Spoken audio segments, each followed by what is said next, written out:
Dalam teori psikologi, manusia cenderung mencari makna di sebalik kehilangan. Tapi dalam hidup aku, kehilangan Arina cuma tinggalkan satu persoalan.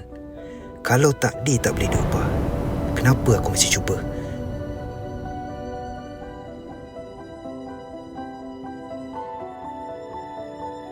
Just fucking step back. Weh, Arina tu lama mati dah, sial! Belum kisah itu mula mengambil separuh dari diri aku.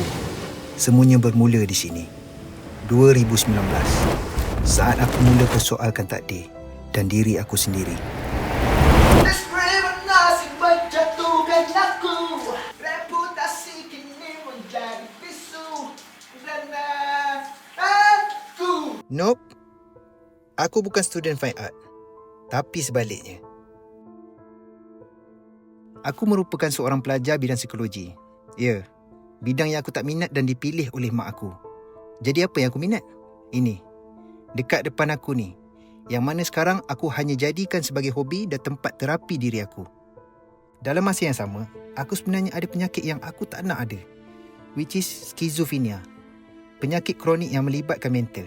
Aku dapat penyakit ni daripada ayah aku. Yap, penyakit ni berketurunan.